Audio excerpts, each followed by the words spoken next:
이뿐이 아닙니다. 이렇게 마귀의 시험을 허락하시는 하나님, 이 경우는 욥의 경우에도 똑같이 나타나고 있습니다. 하나님이 사탄에게 말합니다. 이 사람 온전하고 정직하며 하나님을 경외하는 것이 세상에서 그를 당할 자가 없다. 즉 세상에서 가장 하나님을 경외하는 자라고 말합니다. 그리고 온전한 자요 악에서 멀리 떠난 자라고까지 말씀하십니다. 이런 하나님의 말씀을 들은 사탄은 말합니다. 이 욥이 당신을 경외하는 데는 그럴 만한 이유가 있습니다. 당신이 그에게 많은 복을 내리셔서 그의 소유가 차고 넘치기에 그는 하나님을 원망할 일도, 하나님을 배신할 일도, 하나님을 멀리할 일도 없기에 다만 하나님을 경배할 뿐입니다. 그에게서 모든 소유를 없애고서 그리하면 그는 더 이상 당신을 경외하지 않을 것입니다. 라고 말합니다. 사탄의 간교한 말이었습니다. 그런데 하나님은 이 말을 들으시고 말씀하십니다. 너는 내 종 욥을 시험하라.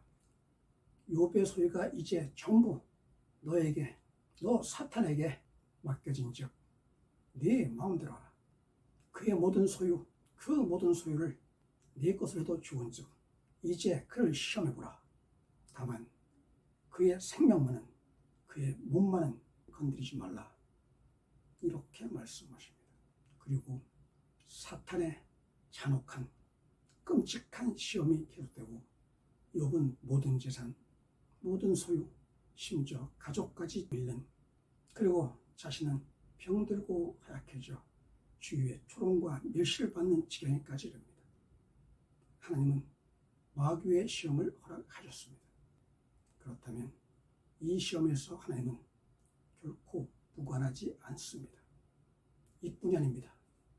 이렇게 마귀의 시험을 허락한 것뿐만 아니라 하나님이 직접 하나님의 음성으로 그리고 매우 혹독한 시험을 하신 게 바로 창세기에서 아브라함을 시험하신 하나님의 그 시험이었습니다. 그 일 후에 하나님이 아브라함을 시험하시려고 그를 부르시되 아브라함아 하시니 그가 이르되 내가 여기 있나이다. 어떤 시험이었습니까? 아브라함이 그토록 사랑했던 아들 이삭을 번제로 바치라.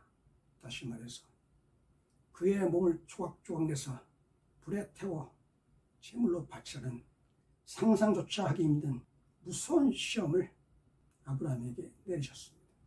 이렇게 하나님은 아브라함에게 그리고 예수 그리스도에게 욥에게 뿐만 아니라 하나님이 특별히 선택한 백성이라는 광야의 이스라엘을 시험하셨습니다. 그리고 심지어 무서운 징벌까지 서슴지 않으셨습니다. 그리고 오늘날 성도라고 일컫는 우리들, 하나님을 믿고 섬기며 하나님을 따르는 하나님의 거룩한 무리로서 성도라 일컫는 우리에게도 시험을 멈추시지 않습니다. 도대체 어떻게 이해해야 됩니까? 하나님은 시험하는 자입니까? 시험하는 자는 사탄이다. 하나님은 사탄이 아니다. 따라서 하나님은 시험하시지 않는다. 이렇게 어설픈 3단 논법으로 간단히 마무리할 수 없을 것입니다. 우리는 이 주제, 시험이라는 매우 무거운 이 주제에 대해서 조금 더 깊이 있게, 조금 더 진지하게 그 의미를 파고들어가 시험이 우리의 신앙생활에, 우리가 나아가는 구원의 여정에 어떤 역할, 어떤 의미를 지닌가를 깊이 성찰할 필요가 있습니다. 성경을 보건대, 그리고 하나님과 예수 그리스도의 말씀을 보건대 하나님은 분명히 시험하십니다.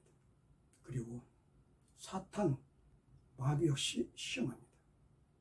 그래서 시험이라는 관점에서 볼 때 사탄과 우리 하나님을 등치시킬 수 있습니까?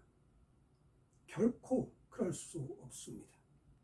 동일하게 사전적 정의로서 테스트, 시험이라는 말을 쓰고 있지만 하나님의 시험 그리고 사탄의 시험은 극과 극으로 다른, 결코 일치할 수 없기 때문입니다.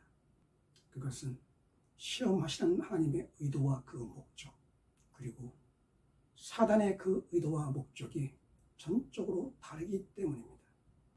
모든 시험에 반드시 고통이 수반되지만 하나님의 시험은 그 고통을 주는 것, 그리고 그 고통에 주저앉아 절망하고 좌절하는 것, 그렇게 죽음의 수렁에 빠뜨리는 게 하나님의 의도와 목적이 아니다.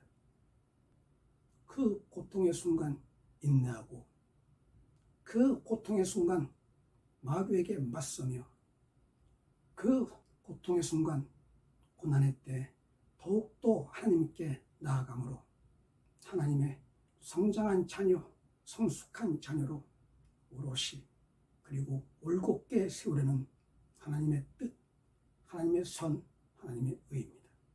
반면에 시험하는 사탄의 의도와 목적은 매우 분명하고 매우 간교합니다. 사탄 역시 시험 받는 자에게 고통을 주는 것 그 자체가 목적은 아닙니다. 시험 받는 자에게 고통을 준들 그것이 사탄에게 무슨 유익이 있겠습니까? 사탄의 목적은 다만 고통을 주는 것이 아니라 그 고통으로 말미암아 그 처절한 고통으로 말미암아 도저히 받아들일 수 없고 인정할 수 없는 그 고통으로 말미암아 절망하고 좌절하며 그리고 하나님을 원망하고 심지어 하나님을 저주하며 마침내 하나님에게서 멀어지게 하려는 멀어져 다시 하나님께 다가갈 수 없게 만들려는 하나님과 우리 사이의 이간, 그 이간이 사단의 목적입니다. 사단은 질투하는 자입니다. 하나님을 질투하는 자, 그리고 하나님을 사랑하는 하나님의 자녀를 질투하는 자입니다. 질투하는 자, 그는 동시에 이간하는 자입니다. 하나님과 우리 사이를 이간시키려는 자입니다. 그리고 질투하는 자, 이간하는 자, 사탄은 동시에 시험하는 자입니다. 그 시험은 사탄의 무서운 도구입니다.